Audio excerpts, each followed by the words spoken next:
নির্বাচনের মাধ্যমে বিএনপি ক্ষমতা আসবে, কোনো শক্তি নেই বিশ্বের যে ভারত এখানে এখন আর নির্বাচন চায় না। আজিমুল বারী হেলাল বললেন এখন আর ভারতের দালাল বিএনপিকে বলা যাবে না। উনি কিন্তু স্পষ্ট করে বলে দিয়েছেন পরাজিত শক্তি নির্বাচন চায় না, কার্যক্রম নিষিদ্ধ আওয়ামী লীগ, নিজেদের মধ্যে দ্বন্দ্ব।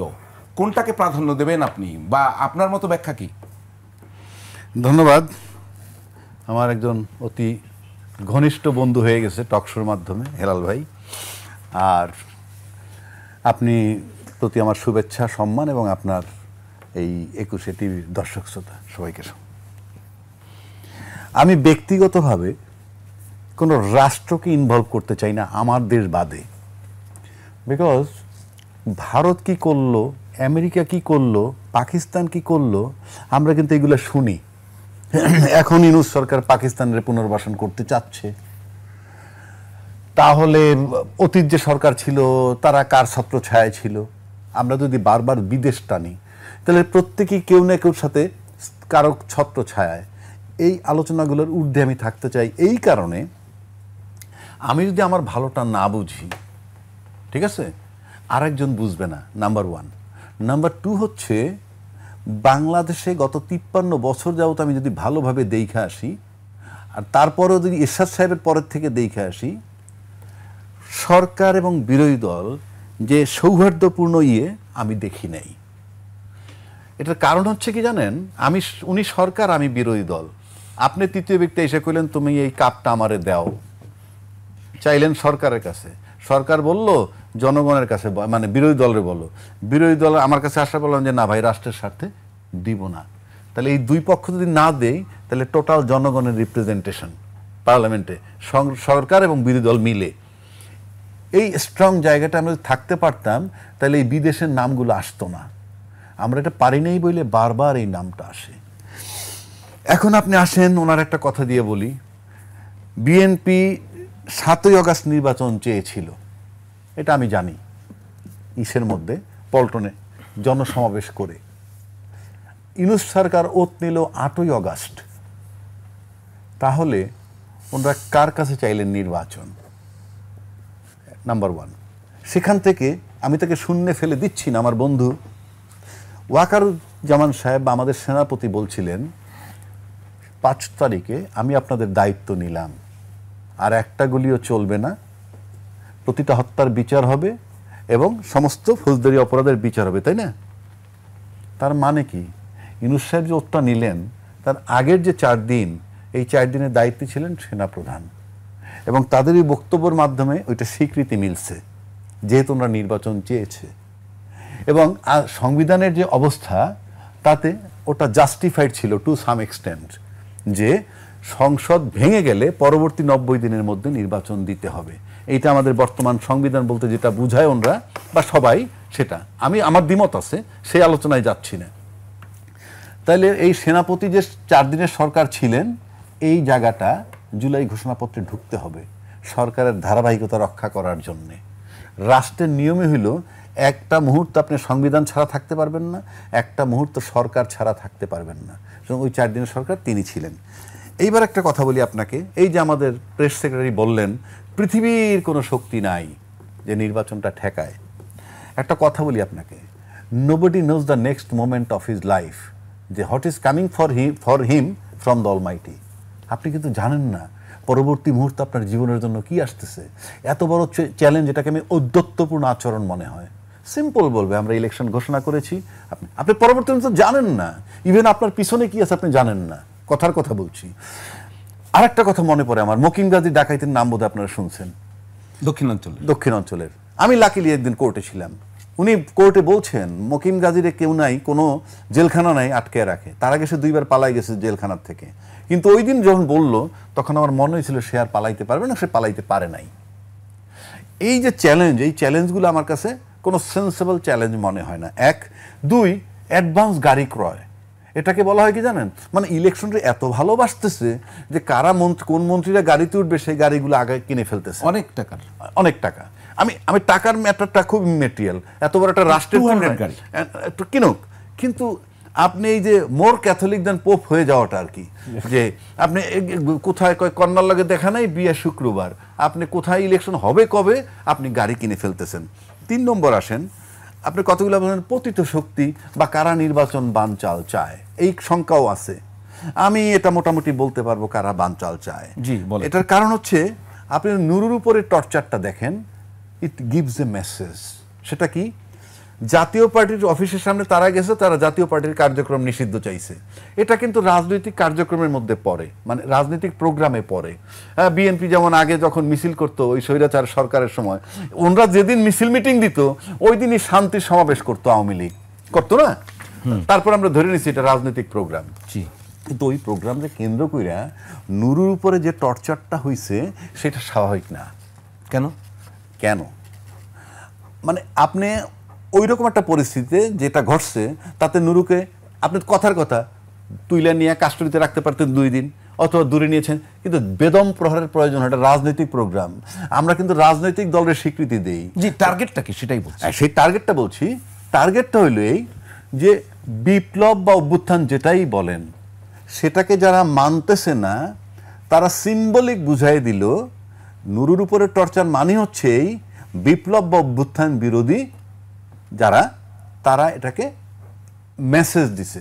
কারণ জাতীয় পার্টি বাংলাদেশে কোশ্চিনকালেও এরশাদ সাহেবের পরে ইম্পর্টেন্ট ছিল না, এবং বিগত 16 বছর তারা টানা ওই সরকারের বিরুদ্ধে বিরোধী দলে থেকে নামকাও আসতে থেকে একটা স্বীকৃতি দিছে যে তুমি সরকার, আমরা বিরোধী দল, যেটা এরশাদ সাহেব বানাইছিল আসম আব্দুর রবরে গৃহপালিত বিরোধী দল। জি, তো সে হঠাৎ করে এত ইম্পর্টেন্ট হয়ে গেল বাংলাদেশের রাজনীতিতে, ইটস এ কোশ্চেন মার্ক। কারা ইম্পর্টেন্ট করলো? That is the thing. নুরুকে যারা পিটিয়েছে তারা ইম্পর্টেন্ট করলো, অর্থাৎ একটা বার্তা দিল জাতির কাছে, জাতীয় পার্টি একা নয়। তারা তো দৃশ্যমান যারা পিটিয়েছে। সেটাই তো বলছি, এখন সেটাই তো আমি বলছি যে তারা বিপ্লবের বিরুদ্ধে শক্তি বলে আমি মনে করি, কারণ জাতীয় পার্টির মাধ্যমে পতিত সরকারের জন্য একটা উইন্ডো ওপেন করা হয়েছে, এবং সেই উইন্ডোটা চলমান থাকলে দরজাটাও খুলে দিবে। তা না হলে আপনি আমাকে বলেন হঠাৎ করে জাতীয় পার্টি এত ইম্পর্টেন্ট আমরা বিগত 15 বছরও দেখি নাই, কেন হইল? It's a message, I am telling you. এবং আপনি দেখবেন যে সময়ের ব্যবধানে নির্বাচনটা যদি বানচাল হয় জাতীয় পার্টিও মিছিল করতে পারে, কারণ জাতীয় পার্টি কিছু বক্তব্য আমরা পাচ্ছি যাতে গন্ধ পাওয়া যায়। ইতিমধ্যে তারা পিআর পদ্ধতির নির্বাচনের কথা বলেছে অলরেডি, এবং এটাও তারা বলছে আমরা তত্ত্বাবধায়ক সরকার অধীনে নির্বাচন চাই। এই যে 2টা বয়ান, এই 2টা বয়ানের মানে হচ্ছে নির্বাচন বানচাল করার পক্ষের শক্তি এনরাও কেন সেটাও বলছি। তার মাধ্যমে যদি কেউ পুনর্বাসিত হয়, কোনো শক্তি পুনর্বাসিত হতে চায়, তারা যদি নির্বাচন বানচাল করে কিন্তু ইউনূস সাহেব যদি চলে যায় তাহলে তাদের পারপাস সার্ভ। কারণ আমার কাছে মনে হয় তাদের কাছে নির্বাচনের মাধ্যমে বিএনপি ক্ষমতা আসবে তার চেয়ে বেশি ইম্পর্টেন্ট হলো নির্বাচন হোক বা না হোক ইউনূস সাহেবের।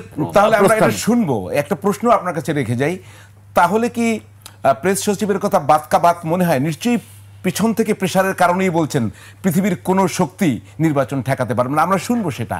দর্শক, এই বিষয়ে আমরা আরো শুনবো, তার আগে ফ্যাক্ট চেকে একটা বিরতি নিচ্ছে, আমাদের সঙ্গেই থাকুন।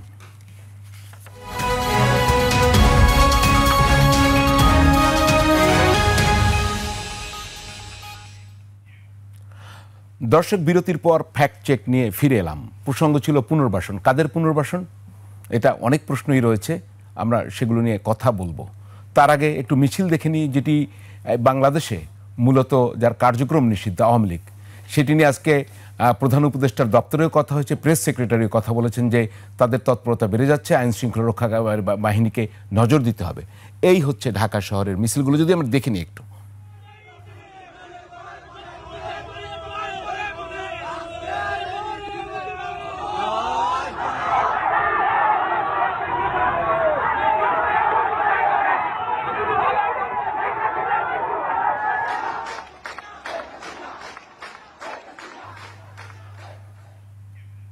আজকে দুপুরে অর্থাৎ 2টার দিকেও কিন্তু সংসদ ভবন এলাকায় এ ধরনের মিছিল হয়েছে। আজিজুল বারী হেলাল, জাতীয় পার্টির মাধ্যমে আওয়ামী লীগ পুনর্বাসন, এটি কিন্তু এখন বাজারে সবচেয়ে বড় বয়ান। কিন্তু আপনারা একটি বিবৃতি দিয়েছেন, এটি আমার হাতে রয়েছে, যদি একটু দেখানো হয়, যেটা হচ্ছে জাতীয় পার্টির অফিসে হামলার ব্যাপারে আপনারা বলেছেন এটি গণতন্ত্র বিনির্মাণের প্রত্যাশা। আচ্ছা, এটি গণতন্ত্র ও ও জুলাই চেতনার সাথে সাংঘর্ষিক, ভিন্ন মত থাকতে পারে, কিন্তু শক্তি প্রয়োগের মাধ্যমে মত প্রকাশের স্বাধীনতাকে বাধা দেওয়া স্বৈরাচারী মনোভাবেরই বহিঃপ্রকাশ। আর আপনারা কিন্তু জাতীয় পার্টিকে আওয়ামী লীগ যে প্রক্রিয়ায় কার্যক্রম নিষিদ্ধ হয়েছে সে প্রক্রিয়া না, আপনারা বলছেন বিচারিক প্রক্রিয়া নিষিদ্ধ।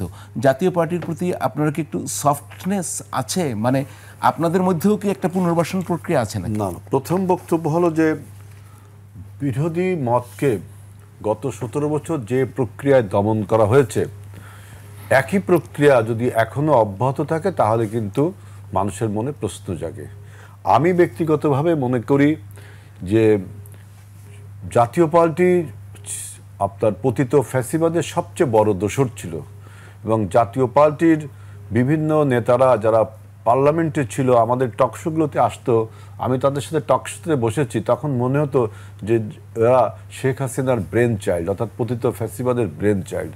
আমাদের পরে যখন তখন টর্চার করা হতো, আমাদের পরে সেটা জানি, আমরা জানতে চাচ্ছি অবস্থানটা কি। সেই জন্য বলছি যে আপনার জাতীয় পার্টিকে যদি 5ই আগস্টের পরে আপনি যেভাবে আওয়ামী লীগ এবং ইনু ভাই বা মেনন ভাইদেরকে গ্রেফতার করা হয়েছে, তাদেরকে বিরুদ্ধে ব্যবস্থা নেওয়া হয়েছে, জাতীয় পার্টিও সেই দোষে দুষ্ট ছিল। তখন প্রশ্নগুলো কিন্তু কেউ তোলেনি যে জাতীয় পার্টির ব্যান করা বা জাতীয় পার্টি স্বৈরাচারের দোষর হিসাবে ব্যান করা, তখন কেউ, আমরা তুলেছিলাম কিন্তু প্রশ্ন। কিন্তু আজকে যারা প্রশ্ন কেন তুলেছিল আমি সেটাই বলছি। কিন্তু আজকে যখন নির্বাচন সন্নিকটে, খুবই সন্নিকটে নির্বাচন, তখন দেখি যে এই জাতীয় পার্টির বিষয়টা সামনে আনা হচ্ছে, জাতীয় পার্টিকে ব্যান করা হবে, জাতীয় পার্টিকে নির্বাচন করতে দেওয়া হবে না। আমি এটার সাথে একমত যে হাসিনা যে কারণে যে দোষে দুষ্ট, ইনু ভাই মেনন ভাই যে দোষে সেটা বলেছেন, কিন্তু সমস্যা কি ব্যান করতে? সেইটা এখন কেন এই প্রশ্নগুলো তোলা হচ্ছে, এইটা একটা মতলববাজি। ওই যে আপনি বলছেন না যে আমাদের প্রেস সচিব যেটা বলছে যে কোনো শক্তি নেই বিশ্বের যে এই নির্বাচনকে ঠেকাতে পারবে, তাই না? যে এই যে বিভিন্ন রকম ন্যারেটিভ যে তোলা হচ্ছে নির্বাচনকে আপনার আনসার্টেনিটি করবার জন্য, যে হঠাৎ একটা প্রশ্ন দেখলাম যে নতুন একটা তত্ত্বাবধায়ক সরকার নাকি গঠন করতে হবে। আপনি বুঝছেন কি ভয়ঙ্কর দিকে চলে যাচ্ছে? আপনি ডক্টর ইউনূস সরকারকে বাদ দিয়ে নতুন একটা তত্ত্বাবধায়ক সরকার করা কি সম্ভব? দেশের কি ভয়ঙ্কর পরিস্থিতি হবে? এই সমস্ত ন্যারেটিভের কারণেই কিন্তু আপনার এই জাতীয় পার্টি, এই ন্যারেটিভ কারা তৈরি করছে? এই যে আপনি দেখেন বাংলাদেশের যে পতিত ফ্যাসিবাদের শক্তি, বিভিন্নভাবে এই ন্যারেটিভগুলো কিন্তু চলে আসছে। কারা তৈরি করছে আপনি তো দেখছেন যে আপনি বলছেন অন্যান্য রাজনৈতিক যে দলগুলো, আপনি আবার বলছেন ফ্যাসিবাদের শক্তি, অন্যান্য রাজনৈতিক শক্তি তো রয়েছেই। অন্যান্য রাজনৈতিক দল যারা অভ্যুত্থানের শক্তি, তারা এখন বলছে জাতীয় পার্টি ব্যান করতে হবে, অথচ প্রথমে কিন্তু বলতে সমস্যা, তারা বললে সমস্যা কি? আপনি তাদেরকে নির্বাচন নিয়ে কোনো সংশয় তৈরি হবে না? আমি বলছি যে জাতীয় পার্টিকে যদি আপনি ব্যান করেন, আমি এটা ব্যান করার পক্ষে। এখন বলছেন যে জাতীয় পার্টির মাধ্যমে আওয়ামী লীগ পুনর্বাসন হবে কিনা, এটা বলছেন। দেখেন বাংলাদেশে আপনি যদি জাতীয় পার্টি যদি বাংলাদেশে এই অবস্থা হয়েছে, 2018 সালের নির্বাচনে জামাতে ইসলামকে যখন ব্যান করা হয়, তখন কিন্তু বিএনপির ঘাড়ে চড়ে ধানের শীষ মার্কা নিয়ে নির্বাচন করেছে না? এখন যদি জাতীয় পার্টি আপনার নির্বাচনে বৈধতা অর্জন করবে কি করবে না, এটা সরকার বা আপনার নির্বাচন কমিশন করে। এবং আওয়ামী লীগের যে সমস্ত নেতা কর্মীরা এই গণহত্যা বা মানবতা বিরোধী বা যে সমস্ত অপরাধে জড়িত না, তারা যদি ওই নাঙ্গল মার্কার উপরে ভর করে ইলেকশন করে, তখন আপনি কিছু বলতে পারবেন না। তো এটা যৌক্তিক করতেই পারে, তাই না? আমি সেই জন্য বলছি যে আপনার এই যে এখন যে ন্যারেটিভগুলো তোলা হচ্ছে যে জাতীয় পার্টিকে ব্যান করতে হবে, তারপরে জাতীয় পার্টির অফিস ভাঙতে হবে, এগুলো 5ই আগস্টের আগে পরে করলে তখন কিন্তু এগুলো একটু আপনার অ্যাকসেপ্টেবিলিটি পাইতো। কিন্তু এখন যে প্রত্যেক দিন আপনি জাতীয় পার্টির অফিস ভাঙবেন, অন্য রাজনৈতিক অফিস হবেন, সামনে নির্বাচনটাকে আপনাকে গুরুত্ব দিতে হবে। আরেকটি কথা, এই যে রাজ্জাকি ভাই বলেছেন, রাজ্জাকি ভাই আগে একবার বলেছেন যে সেনাপ্রধান ক্ষমতায় ছিলেন 5ই আগস্ট থেকে 8ই আগস্ট পর্যন্ত।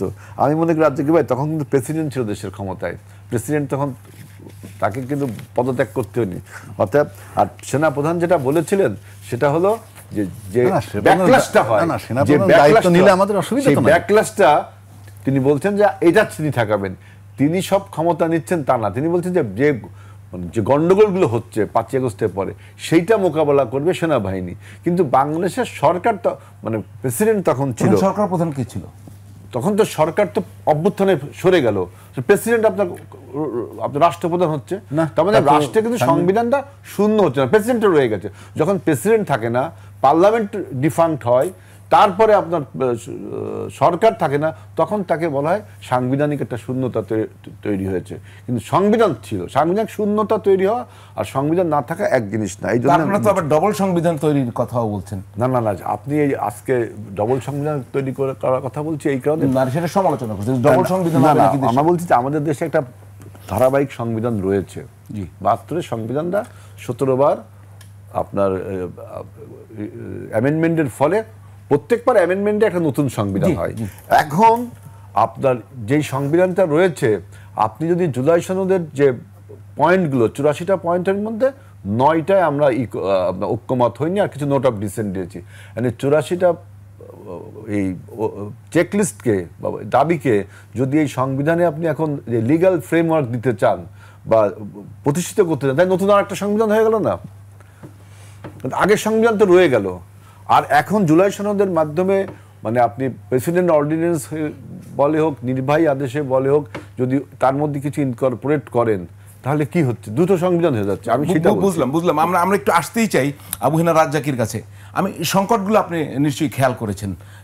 ইনওয়ার্ড সংকট, সংবিধান 2টা হবে না 1টা হবে, জুলাই সনদ হবে কি হবে না, গণভোট হবে না কি হবে, পুনর্বাসন হবে কি হবে না, পুনর্বাসিত হতে পারে একটা আশঙ্কা রয়ে গেছে জাতীয় পার্টির মাধ্যমে। আওয়ামী লীগ তারপরও অবস্থান ক্লিয়ার করছে না। আমরা কি দেখাতে পারবো জাতীয় পার্টির মুস্তাফিজার রহমানের একটি বক্তব্য আছে কি? একটু দেখাবো, তাহলে দেখান। ফরিদপুর, গোপালগঞ্জ, অন্যান্য জেলাগুলো আছে যেখানে নিরঙ্কুশ তাদের আওয়ামী লীগের যেখানে সমর্থন আছে আপনারা জানেন, সেখানে যদি জাতীয় পার্টিকে যোগদান করে কেউ সেজন্য ক্লিন ইমেজের লোক যদি জাতীয় পার্টিতে যোগদান করে, তাহলে তাকে আমরা মনোনয়ন দেবো না কেন? অবশ্যই দেবো। আবু হেনা, আপনার কাছে জানতে চাই, এখন একটি বড় ইস্যু হয়ে গেছে জাতীয় পার্টির মাধ্যমে আওয়ামী লীগের পুনর্বাসন, এটি দিয়ে রাজনীতিতে একটা বিভক্তি আমরা দেখতে পাচ্ছি। আপনার অবজারভেশন কি এখানে?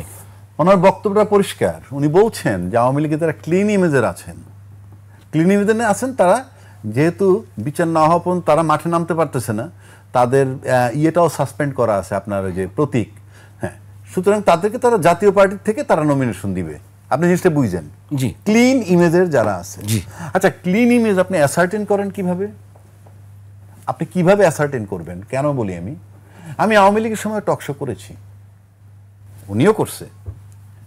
যারা আওয়ামী লীগের পক্ষে যারা আসছেন, তারা তো কেউ টকশোতে এসে বলেননি যে সরকার যে আয়নাঘরটা করছে ঠিক করেননি, বিনা বিচারে যে হত্যা করতেছেন ঠিক করেননি, কিংবা মেজর সিনহাকে যে ওসি প্রদীপ গুলি করে মেরে ফেললো ঠিক হয়নি, কেউ বলেনি, কেউ বলে নাই। এখন বলতে পারেন, টকশোতে বলতে পারে না কি, যেহেতু ওই দলটা করে। কিন্তু বলুক তো কোনো রাজনীতিবিদ, উনি এসে বলুক তো অগোচরে তার কোনো ঘনিষ্ঠ বন্ধু বলছে কি না আওয়ামী লীগের যে সেটা তো ক্লিয়ার। কিন্তু আমি বলছি যে সুতরাং আপনি পুনর্বাসন, সুতরাং আপনি ক্লিন ইমেজের লোক নেওয়ার পূর্ব শর্তই হলো, সেটা বলছি, পূর্ব শর্তই হলো রায় হতে হবে। রায়তে যারা দোষী সাব্যস্ত হবে, দণ্ডপ্রাপ্ত হবেন, তারা বাদে বাকিগুলো ক্লিন ইমেজের। আমার বক্তব্যটা হলো ওইখানে। উনি যে এখন ক্লিন ইমেজ খুঁজতেছেন, until and unless judgement is pass, যতক্ষণ একটা জাজমেন্ট না। আমার প্রশ্নটা সেখানে না, আমার প্রশ্নটা হচ্ছে সেখানে যে জাতীয় পার্টি নিষিদ্ধের দাবি উঠেছে, তারা আবার আপনি বলছিলেন একটু আগে তাদেরকে ব্যাক করছে রাষ্ট্রেরই একটি অংশ, কিন্তু সেটাই বলছি। এবং তারা আবার বলছে ক্লিন ইমেজের আওয়ামী লীগকে নেবে। আবার এখানে বিএনপির একটি অবস্থান, সেটি যায় না অন্য দুটো রাজনৈতিক দলের সাথে। তাহলে কি জাতীয় পার্টি আওয়ামী লীগের ভোট, এটা নিয়ে কি আরেকটি ঘোলাটে পরিস্থিতি না? তাদের প্ল্যানটা হলো নির্বাচনটাকে বাতিল করার। কেন করবে, কিভাবে করবে, আমি আপনাকে সেটা বলছি। জি, এক নম্বর হলো ক্লিন ইমেজের কথা আসছে। ক্লিন ইমেজ জাস্টিফাইড করতে হলে জাজমেন্ট লাগবে, জাজমেন্টে যারা দণ্ডপ্রাপ্ত হবে পানিশমেন্ট, বাকিরা ক্লিন ইমেজের। এক কথায় মোটা দাগে বললাম। এইবার আসেন, জাতীয় পার্টির মাধ্যমে আওয়ামী লীগ মাঠে আসতেছে, যেহেতু অলরেডি ওনার কথায় তাই বোঝা যায়। জি, সেক্ষেত্রে কি হবে? জাতীয় পার্টি এবং আওয়ামী লীগ নির্বাচন যায় না কেন? প্রশ্ন। বিএনপির বিজয় নিশ্চিত, কথাটা বুঝেন। আজকে যদি নির্বাচন হয় বিএনপি বিজয় লাভ করবে। তাহলে জাতীয় পার্টি তো কিছুই না, জাতীয় পার্টি তো আওয়ামী লীগের রিপ্রেজেন্ট করতেছে। তাহলে আওয়ামী লীগের লোকসানটা কি সেটা বলছি। জি, আওয়ামী লীগের লোকসান হলো রাজনৈতিক দল বিএনপি ক্ষমতা আসলে সে 5 বছরের ম্যান্ডেট পাবে, কথাটা বুঝছেন। আর আজকে যে মাঠে আমরা দেখতেছি কেউ কেউ বলে বিএনপি এবং আওয়ামী লীগের লোকজন তো আতাত করে চলে, এটার কারণ হচ্ছেই তারাও কোনো কোনো সময় সন্দিহান, নির্বাচন যদি ইনকেস না হয়ে যায় তাহলে লড়াইটা আমাদের থাকবে কেন। এই যে লড়াইটা যদি দুই পক্ষের মধ্যে বেঁধে যায় তাহলে তাদের একটা ঝুঁকি আছে।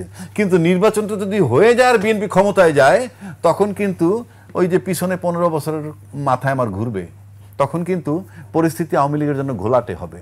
আর ঘোলাটে হওয়ার কারণে আওয়ামী লীগ চাইবে যে আমি নির্বাচন যদি বাতিল হয়ে যায়, না হয়, আর ইউনূস সাহেব যদি চলে যেতে বাধ্য হয় তাহলে আমার ওই 5 বছর ফেস করতে হবে না। তৃতীয় ব্যক্তি কেউ ক্ষমতা নেবে, whatever the form is. আর তৃতীয় ব্যক্তি যেই আসবে সে কিন্তু প্রত্যক্ষভাবে বা পরোক্ষভাবে যেভাবেই ধরেন সে আওয়ামী লীগের লোক। কারণ 16 বছরের চাষাবাদ করা তার যে লোকগুলো, তাদের ভিতর থেকে কেউ না কেউ টেক ওভার করবে যদি নির্বাচন না হয় আর ইউনূস সাহেব চলে যায়। 1, 2 হচ্ছে ইউনূস সাহেবকে আমি মনে করি এখন চলেও যেতে পারে। কারণ কি, উনি কিন্তু একখানা পত্র দিয়ে নির্বাচন কমিশনের দায়িত্ব দিয়ে দিচ্ছেন কি, যে তুমি নির্বাচন করো। এটা তো ইলেকশন কমিশন করবে, তার তো কোনো ফাংশন নাই। এখন তো কিন্তু আর কোনো ফাংশন নাই অন্তত নির্বাচনের ব্যাপারে। এখন আমার একটা প্রশ্ন আছে এখানে, এটা সংবিধান 2টার কথা বলছে। বলেন। ইউনূস সাহেব হলো অন্তর্বর্তীকালীন সরকার, সুতরাং সে যা কিছু করতেছে সব অন্তর্বর্তীকালীন সংবিধান আপনাকে ধরতে হবে, কারণ সে অন্তর্বর্তীকালীন সরকার। আমার যে সংবিধানের কথাটা ওনারা বলে সেখানে একটা সরকারের কথা বলা আছে, শুধু বর্তমানে নির্বাচিত সরকার। তত্ত্বাবধায়ক সরকার এখন ওখানে নাই, ওটা যদি ফেরত আসে আসবে। কিন্তু ইউনূস সাহেব হলো অন্তর্বর্তীকালীন সরকার। সে কিন্তু তার বৈধতা অবৈধতা নিয়ে আলাপ আমি আজকে করব না, ওটা অন্য চ্যাপ্টার। কিন্তু ইউনূস সাহেব কিন্তু একটা চিঠি লিখে নির্বাচন কমিশনরে বলছে তুমি নির্বাচন করো। এখন আসেন, ওনরা যে 3 মাসের মধ্যে নির্বাচন চেয়েছিল 7 তারিখ, ওটা ছিল কারেক্ট ওই সংবিধান মোতাবেক। কারণ ওই সংবিধানের বিধান হইল সংসদ ভেঙে যাওয়ার পরবর্তী 90 দিনের মধ্যে আপনি নির্বাচন করবেন। তাহলে 7ই নভেম্বর 2024-এর মধ্যে নির্বাচন হওয়ার কথা। কিন্তু এই নির্বাচন কমিশন দায়িত্ব পেয়েছেন 21শে নভেম্বর 2024। ওনার কিন্তু নির্বাচন দেওয়ার সংবিধান মোতাবেক যে নির্বাচন দেওয়ার সেই ট্রেন ছেড়ে চলে গেছে। উনি কোথায় পাইলেন যে উনি ফেব্রুয়ারিতে নির্বাচন দেবেন? ওনাকে এই রাইটটা কে দিল? মানে এই নির্বাচন কমিশনকে ওই সংবিধান মোতাবেক যদি নির্বাচন করে, ওই সংবিধান মোতাবেক নির্বাচন তো 7ই নভেম্বর 2024-এর মধ্যে 3 মাসের মেয়াদ শেষ হয়েছে। কথা তো সেটাই। সুতরাং এই নির্বাচন কমিশন, আপনি যে নির্বাচনটা দিচ্ছেন এদেরকে সংসদে নিবেন, ওই পর্যন্ত নিবেন কোন আইনে? কোন আইনে? আপনাকে আইনটা বলতে হবে তো। আপনি তো সেটা বলতে পারতেছেন না, কারণ আপনি কোন সরকার? আপনার নিয়োগই হইল 7ই নভেম্বর 2024-এর পর। সুতরাং এটা পরিষ্কার। আজকে আমি এখন বলে যাচ্ছি, হাসবে হেলাল ভাই, হাসবে কি বলে না বলে, 5 বছর পরে এই কৈফিয়ত দিতে হবে। It is Bangladesh. বাংলাদেশ এখন সেই জায়গায় নাই, আপনি সহজে পার পেয়ে যাবেন না। আপনি সংসদ পর্যন্ত যে যাবেন সেই বৈধতাটা আপনাকে নিতে হবে, তা নাহলে আপনি যাচ্ছেন কিভাবে? কোন নির্বাচন কমিশনের কি রাইট আছে ফেব্রুয়ারি 26-এ নির্বাচন দেওয়ার? তার কি রাইটটা ফেব্রুয়ারি 2026-এ সে কিভাবে নির্বাচন দেয়? আমি ওনাকে প্রশ্ন করছি না, I am just throwing a challenge to election commission. You must answer to the people যে তুমি কিভাবে যাচ্ছ ফেব্রুয়ারি 2026-এ নির্বাচন দিতে, কোন সংবিধানে? শুনবো আরো দর্শক, এ বিষয়ে আরো শুনবো, আরো ফ্যাক্ট চেক করবো। তার আগে ফ্যাক্ট চেকে আরো একটি বিরতি নিচ্ছি, সঙ্গেই থাকুন।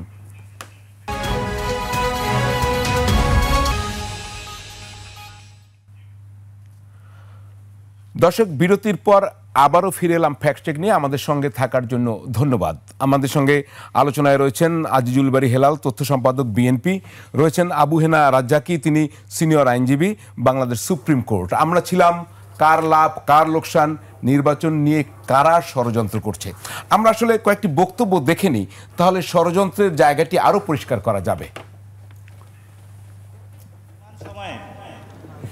ইলেকশনের ডেট ঘোষণা হয়েছে, ফেব্রুয়ারিতে নির্বাচন হবে। ফেব্রুয়ারিতে নির্বাচন হবে না। যদি ফেব্রুয়ারিতে নির্বাচন হয়, আমার যে ভাইয়েরা শহীদ হয়েছিল, রক্ত দিয়েছিল সংস্কারের জন্য, একটি নতুন সংবিধানের জন্য, তাহলে কবরে গিয়ে তার লাশটা ফেরত দিতে হবে এই সরকারকে।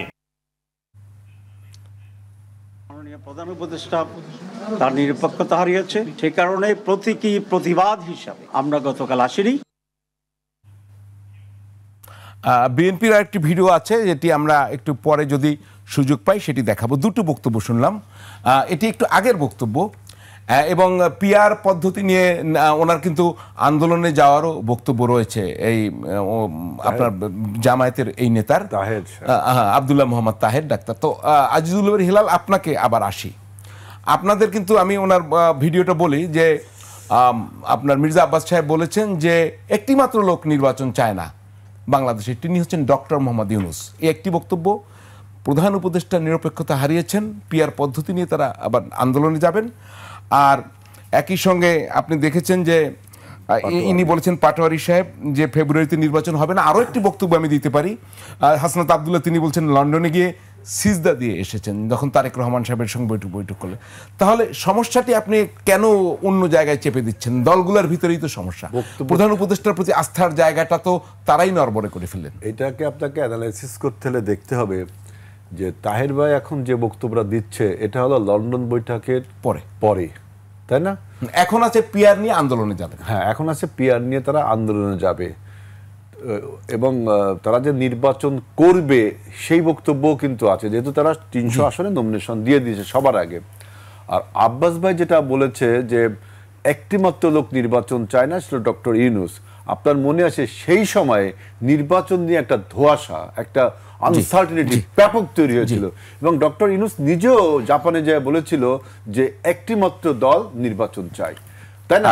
বলেছিল। আর নাসিরউদ্দিন পাটোয়ারি, আমি এটা বলি আস্তে এক এক করে না বললে তো সব একসাথে গোধামিল হয়ে যাবে। তখন জাপানে যায় উনি বলছিল যে একটি মাত্র দল নির্বাচন চায় না। আব্বাস ভাই তখন বলল যে একটি মাত্র লোক নির্বাচন চায় না। আর বহু আগের কথা সেটা।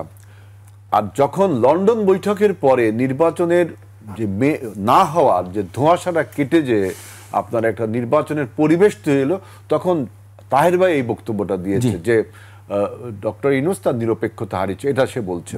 আর পাটোয়ারি যেটা বলছে, যখন নির্বাচনের স্কেডিউলটা ঘোষণা বা রোড ম্যাপটা ঘোষণা করলো ডক্টর ইউনূস, তখন সে এই বক্তব্যটা দিয়েছে। পাটোয়ারির এই বক্তব্যটাকে আমি আপনাকে একটু সামারি করে দিই। এখন এই নির্বাচন সুনিশ্চিত হওয়ার পরেও জামায়াতের অবস্থান পিআর নিয়ে তার আন্দোলন করবেন এবং এখানে কিন্তু আপনার গণপরিষদ নির্বাচনের একটা বিষয় রয়েছে, গণভোট নির্বাচন। জামায়াত গণভোটে স্ট্রং হয়ে গেছে, আমি বলি এনসিপি গণপরিষদ নির্বাচনে স্ট্রং হয়ে গেছে। আর বিএনপি বলছে যে নির্বাচিত সরকারি জুলাই সনদ 2 বছরের ভিতরে বাস্তবায়ন করবে। আমি একটু বলি, পাটোয়ারির বক্তব্যটা হলো এটা এক কাইন্ড অফ ডেমাগগ বলতে পারেন বা রেটরিকও বলতে পারেন। সে বলছে নির্বাচন হবে না। সে কি অথরিটি নিয়ে বলছে? সে তো অথরিটি না, সে বলছে নির্বাচন হবে না। এই সমস্ত বক্তব্যকে আপনাকে মনে করতে হবে রাজনৈতিক কৌশল হতে পারে। পলিটিক্সের আপনার নির্বাচনকে সামনে রেখে বা পলিটিক্যাল কোনো আন্দোলনকে সামনে রেখে অনেকে অনেক কৌশলী বক্তব্য দেয় মাঠ গরম করার জন্য, বুঝছেন? এইসব হলো তাই। যেমন বক্তব্য দিচ্ছে গণপরিষদ, গণভোট, কত কথা বলছে না, সব কিন্তু পলিটিক্যাল কৌশল। কারণ গণভোট যদি হয়, আপনি দেখেন গণভোট কেন বলছে, আপনি যখন বলছেন কৌশল, কৌশলের টার্গেট কি?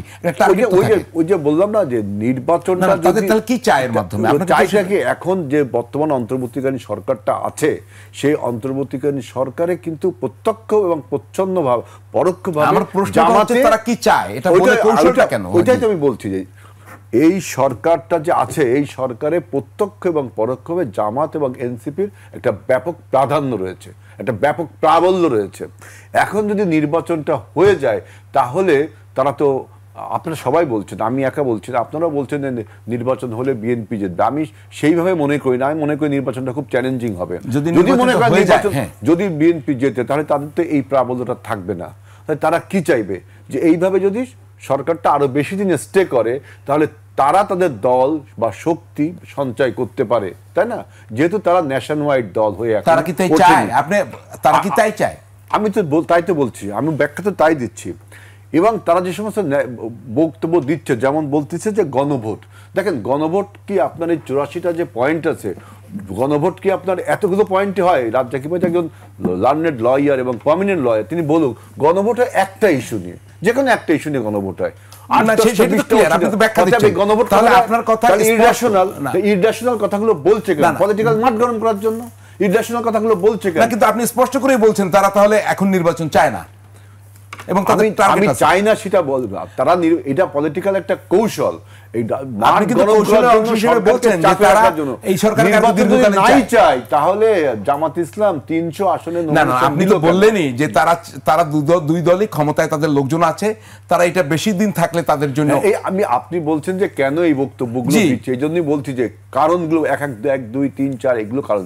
একটা হলো তারা এখন তাদের প্রাবল্য রয়েছে সরকারে, সেকেন্ড হলো তারা নিজেরা গুছিয়ে উঠতে চায়, আচ্ছা বুঝছেন। তৃতীয় হলো যে এই সমস্ত ইরেশনাল বক্তব্য, গণভোট, গণপরিষদের এখন সে বাস্তবতা নেই। যদি বিপ্লব হতো, নতুন দেশ হতো, খুব স্পষ্ট আপনার বক্তব্য, আপনার বক্তব্য খুবই স্পষ্ট। ক্ষমতাকে জাহির রাখতো। তো নির্বাচন যে তার চায় না এই কথাটা আমি মানি না, কারণ কি তারা সবাই অভ্যুত্থানের শক্তি, তারা জানে যে নির্বাচন না হলে ওনার কথায় কিন্তু এখন আবার একটা দ্বৈততাও তৈরি হচ্ছে। একবার বলছেন যে তারা দীর্ঘকাল এইটা থাকলে তাদের সুবিধা সময়, আবার বলছে চায় না, যাক তার অবস্থান তার। আপনি কি মনে করেন আজিজুল বারী হেলালের যে বক্তব্য, উনি বলছেন যে জামায়াত এবং এনসিপির লোকজন ক্ষমতায় ব্যাপকভাবে আছে, প্রশাসনে ব্যাপকভাবে আছে, এটা থাকলে তাদের লাভ, তারা গুছিয়ে উঠতে পারেনি, যার কারণে তারা এটা বলছে, হয়তো বা সময় চায়। আপনার ব্যাখ্যা কি এখানে? ধন্যবাদ হেলাল ভাইকে আবারও। আমি কয়েকটা ক্যাটাগরিক্যালি কতগুলো বক্তব্য। একটা বিষয় আপনি আনছেন যে পাটোয়ারি, জি, তিনি পরিষ্কার বলছেন ফেব্রুয়ারিতে নির্বাচন হবে না কিংবা হইতে দিবে না, এই ধরনের একটা কথা আছে। এটার মানে পরিষ্কার একটা বার্তা, সেটা হলো যে তারা মনে করে যে বিপ্লব বলেন আর অভ্যুত্থান বলেন সেটা এখনো চলমান। চলমান বলি এটা বলছে। দুই, কেন চলমান তারা রাখতে চায় সেটাও বলি। আপনি কল্পনা করেন, হাইপোথিসিস কল্পনা করেন, একেবারে কল্পনা। ধরেন কালকে সকালে ঘুম থেকে উঠে দেখলাম যে আওয়ামী লীগ ক্ষমতায়, এটা কথার কথা, হাইপোথিসিস। আপনি বলেন তো সবচেয়ে বিপদগ্রস্ত হবে কারা? যারা বিপ্লবের নেতৃত্ব দিচ্ছে তারা। কারা তারা? এই ইয়েরা সবাই কিন্তু বিপ্লবের নেতৃত্ব দিছে, কিন্তু সবচেয়ে বেশি বাটে পড়বে পাটোয়ারি গংরা, যারা এনসিপি করে। কথাটা বোঝার চেষ্টা করেন। যেহেতু তারা সবচেয়ে বেশি বিপদগ্রস্ত, তাই তারা চাইবে না যে যেন তেন একটা নির্বাচন হোক, 1 নম্বর। 2 নম্বর, ভাই আরেকটা কথা বলছে, আমি বলছি বিএনপি জিতবে, উনি বলছেন যে না এত চ্যালেঞ্জিং হবে। ইয়েস, চ্যালেঞ্জিং হবে যদি পিয়ার সিস্টেম হয়, তাহলে চ্যালেঞ্জিং হবে। কারণ পিয়ার সিস্টেমে কি হয় যে আপনি জানেন, এত ব্যাখ্যার দরকার নাই, একটা শক্ত বিরোধী দল হবে এবং সরকার নড়ে বড়ে হয়, কাজে ওইটা তখন চ্যালেঞ্জিং হবে। এইবার আসেন, আরেকটা কথা বলা হয়েছে যে জামাত ইউনুস সাহেব নিরপেক্ষতা হারিয়েছেন, এটা জামাত বলছে। মির্জা আব্বাস সাহেব বলছেন নির্বাচন চায় না একটা মাত্র লোক, সে হলো ইউনুস।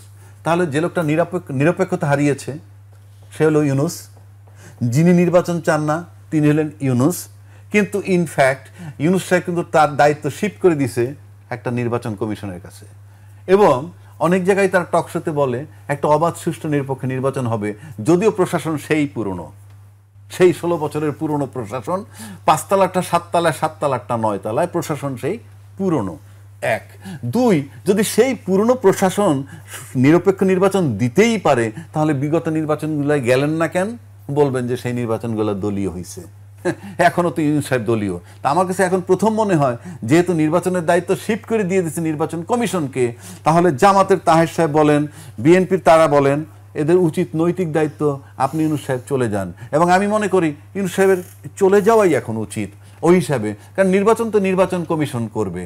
কারণ ইতিমধ্যে আমরা যে সিমটম পাইছি তাতে নির্বাচন কতটুকু হবে, কিভাবে হবে, আমি তো আস্থা আনার কোনো জায়গা পাই না। তো ইউনুস সাহেব চলে গেলে সরকার চালাবে কারা? দরকার নাই, নির্বাচন কমিশন নির্বাচন দিবে না। আমি এটা হাইপোথিসিস বলছি, আমি বলছি না যে আপনি চলে যান। এখন উনি নির্বাচনের যেহেতু তফসিল দিয়ে দিছে, রাষ্ট্রের রুটিন কাজ করুক, নির্বাচন দিয়ে ফলাফলকে আমরা দেখতে চাই। তবে আমি আপনাকে আবারও বলছি, যে যত কথাই বলুক, আপনি যদি ওইরকম গয়রহ সেই আগের মতো একটা সাবেক নির্বাচন দিয়ে চলে যান, ইউনুস সাহেব চলে যায়, নির্বাচন না দিতে পেরেও যদি চলে যায়, আমি বললাম এই হেলাল ভাইরা যত সহজ মনে করতেছে, এত সহজ না। কেন সহজ না? এই যে নাসিরউদ্দিন পাটোয়ারি বলতেছে যেই লোকগুলো ওপেন হয়ে গেছে, সেই সারজিস আলম বলেন, হাসনাত আবদুল্লাহ বলেন, এদের রোল শেষ, এদের রোল আর নাই। কেন নাই? বিপ্লবের শক্তি শুধুই তারা ছিল না। ওয়ান্স দে আর আইডেন্টিফাইড, তারা এখন আর বিপ্লবের শক্তি নাও থাকতে পারে, কিন্তু যারা পিছনে আছে তারা আজও চলমান। কেন বলছি এটা? যদি বলি, আমি জানি না সময় আছে কিনা, শেষ করে দিচ্ছি। সেটা হলো আপনার যে 57 জন বিডিআর হত্যা হয়েছে, তার ফ্যামিলি, তার আত্মীয় স্বজন গোষ্ঠীজ্ঞাতি এবং তাদের গ্রাউন্ডে যে 250 অফিসার চাকরি হারাইছে তারা এবং অন্যান্য রিটায়ার্ড অফিসার যারা আছেন, বিডিআর যারা আটক ছিল, আপনি সবই কিন্তু ভিকটিম। যার সন্তান গেছে সে বুঝে। আপনি জানেন না যে একটা লোকের লাইফ যখন শেষ হয়ে যায়, একটা লোক তখন 5000 লোকের মতো শক্তিশালী হয়ে যায়। এটা মাথায় রাখতে হবে। আর যারা এখন আছে নানান কৌশলে, তাদের মোরাল কারেজ প্রতিদিন শেষ করতে হবে। খালি একটা প্রশ্ন, দুজনকে 1 মিনিট করে। এই যে আওয়ামী লীগের ঝটিকা মিছিল বেরোচ্ছে, 2-4 জন গ্রেপ্তার হচ্ছে, সরকারের কি সক্ষমতা নাই এদেরকে আটকানোর? 1 মিনিটে উত্তর চাই আজিজুল বারী হেলাল। এটাই তো বড় সংকট তৈরি করার আশঙ্কা দেখছি আমি। একটা রাজনৈতিক দলের কার্যক্রম নিষিদ্ধ করা হয়েছে, রাজনৈতিক দলটিকে নিষিদ্ধ করা হয়নি, তার কার্যক্রম এই মিছিল মিটিং কার্যক্রমের মধ্যে পড়ে। সুতরাং সরকারের উচিত হবে এটাকে দমন মানে নিবৃত করা। আমি একটি কথা এই সম্বন্ধে বলতে চাই, রাজ্জাক ভাই বলছেন যে যদি নির্বাচন না হয়, যদি অভ্যুত্থান বেহাত হয়ে যায়, তাহলে নাকি আপনার ওই যে পাটোয়ারিরা বিপদে পড়বে। এত ক্ষুদ্র দৃষ্টিতে কিন্তু দেখলে হবে না। যদি এই বিপ্লব বেহাত হয়ে যায়, তাহলে পুরো গোটা রাষ্ট্রটাই বিপদে পড়বে। কারণ শেখ হাসিনা শুধুমাত্র ওই পাটোয়ারি বা আরো যাদের নাম, তাদেরকে বিরক্ত করেনি, পুরো রাষ্ট্রটাকে তিনি খেয়ে ফেলেছেন। সুতরাং আপনারা এত ক্ষুদ্র দৃষ্টিতে দেখবেন না। উনি আরেকটি কথা বলেছেন যে ডক্টর ইউনূস সরকারের নাকি নির্বাচন দেওয়ার বৈধতা নেই বলছে। আমি জিজ্ঞেস বাইরে বলেছি নির্বাচন কমিশন দেখেন যে সুপ্রিম কোর্টের 106-এ একটা নতুন উপদেষ্টা পরিষদ তৈরি করে রাষ্ট্র চালানোর জন্য অনুমতি দিয়েছে এবং সেটাকে আবার জুলাই ডিক্লারেশনে বলা হয়েছে যে পরবর্তী সংসদ এই পর্যন্ত যে সরকারটা ছিল সেটাকে র্যাটিফাই করবে।